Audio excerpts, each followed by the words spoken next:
ગુજરાતમાં ગામે ગામે વિકાસ થયો છે તેવા તંત્રના દાવાઓ તો જોરશોરથી થાય છે, પરંતુ ડાંગના ગામડાઓ આ દાવાઓની પોલ ખોલી દે છે। ડાંગના મુખ્ય મથક આહવાના નગરજનો પાયાની સુવિધાથી વંચિત છે। રોડ, રસ્તા, ગટર, પાણી જેવી પ્રાથમિક સુવિધાઓ માટે અહીંના સ્થાનિકો રજૂઆત કરીને થાકી ગયા છે। ડાંગ અને સાપુતારા પ્રવાસન સ્થળ તરીકે ગુજરાતભરમાં જાણીતા છે।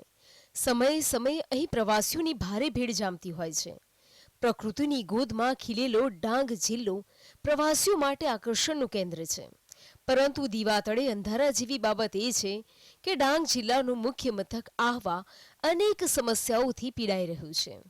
અહીં નળ કનેક્શન તો આપવામાં આવ્યા છે, પરંતુ નળમાં પાણી જ આવતું નથી। ગટરની સમસ્યા તો આંખે ઉડીને વળગે એમ છે। સ્ટ્રીટ લાઇટોની પણ કોઈ વ્યવસ્થા નથી। અમે પાણી છે ને વેચાતું લઈને લાવતા છે અને પીતા છે। અહીંયા પાણીની કોઈ તકલીફ અમને એ નથી આપતા। હું કે આ ગટર લાઈન અમારા દરવાજા પાસે એ લોકોએ ગટર લાઈન બધા પાઇપ લાઈન અમારા દરવાજા પાસે લાવીને છોડી દીધા છે, તો કોઈ રોગચાળો ફાટે એનો જવાબદાર કોણ છે? આહવા નગરમાં પાણી માટે જીવાદોરી સમાન એકમાત્ર તળાવ છે, પરંતુ અહીં ચારે બાજુ ગંદકીનું સામ્રાજ્ય જોવા મળે છે। અહીં જળકુંભીનો ઉપદ્રવ છે। તળાવ એકદમ સુકાઈ ગયું છે, જેથી અબોલ પશુ પક્ષીઓને પણ પીવા માટે પાણી બચ્યું નથી।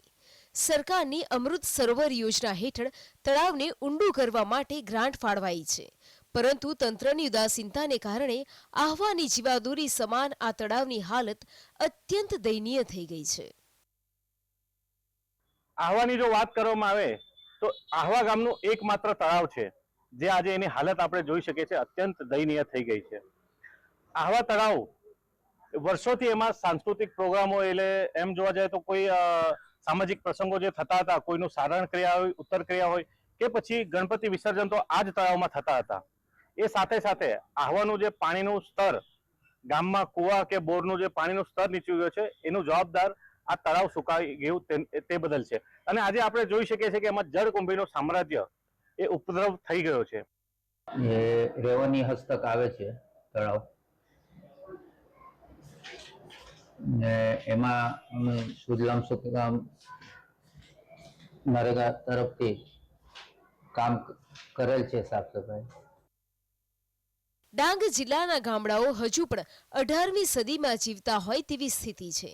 સરકાર તરફથી પ્રયાસો થાય છે, પરંતુ સ્થાનિક તંત્ર જ વિકાસની ગતિને વેગ આપવામાં ઉદાસીનતા દાખવી રહ્યું છે। પાંડુ ચૌધરી, GSTV।